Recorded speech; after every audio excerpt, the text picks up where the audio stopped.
Yan ang hindi kaya nila lumulak nung araw. Saliwa ang pahan ninyo.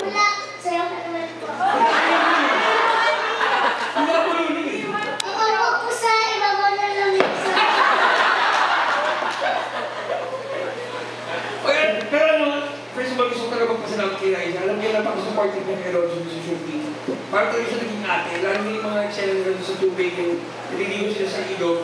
Eh, tapos si Alonzo, talagang nilalayan talaga siya ni Raisa, talagang pati sa acting, nagtuwag si Raisa. Kaya thank you very much, Raisa. Thank you po. Love you. Love you po. Ikaw, ano sabi mo kaya kay Raisa? Ang sabi mo? I don't say nothing. Oh, you said something. Alonzo, crush mo ba ako? Yung parents ko. Wow, sabi mo dati, konti lang. Wala naman tayo sa right to win show. Showbiz? We have a texting question for Direk. So it's your first time to work with Big Bossing, How was it? How was the experience? Pakwento naman po na experience working with Bossing. Actually, this is my second time. Yeah, second time. So, the last time, first time ko natawa si Bossing at si Raisa sa first, my little Bossing. And parang lang siya, it gets better after a while. Lalo ngayon, komportable na si Raisa sa schedule, at saka magaling siyang, mas magaling na siyang mag-hack sa set. I have the same wish, kasi mas doon mabit mag-wish, na sana ito rin may Big Bossing ay maging isang hit at saka ma-enjoy ng mga audience for Christmas. Thank you. Any more questions? Yes. Hindi niyo po, Bossing.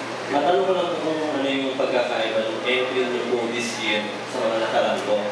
Tapos yung number 2, ano po yung kaabang-abang dyan sa tatlong episode mo, yung this year na entry mo.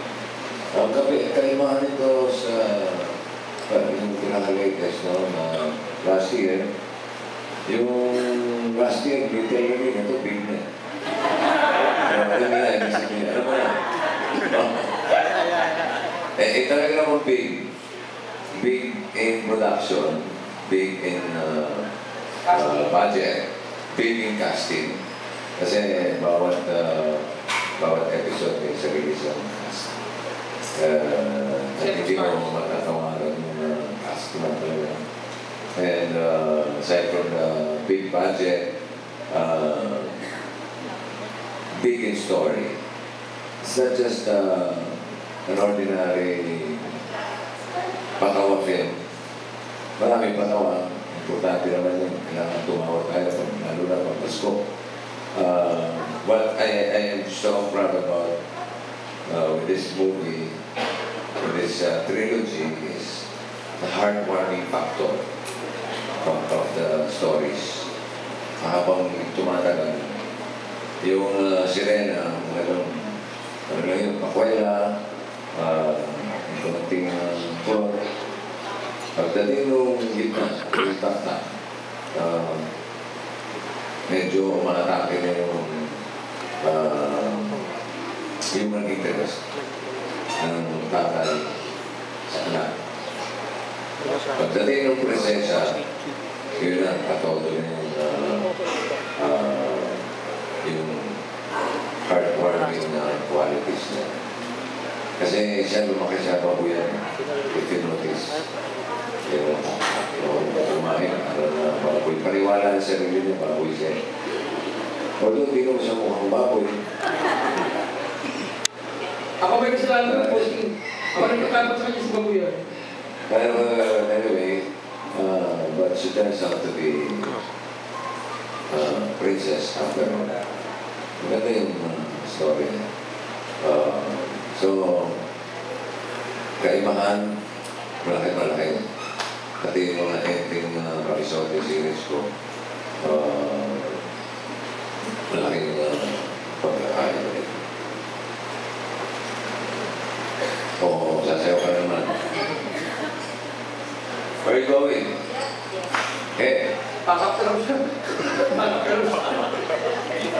Okay, next question from Zane. Yes. Good morning. Thank you. Question number for Liza. Hi, Liza. Ayan. Di ba, tatlong episode? Anong character ka ng challenge o hirap? Iba-iba po. Lahat po, nag-challenge po ako. Pero, una po sa Sirena, underwater po yun. Medyo mahirap po.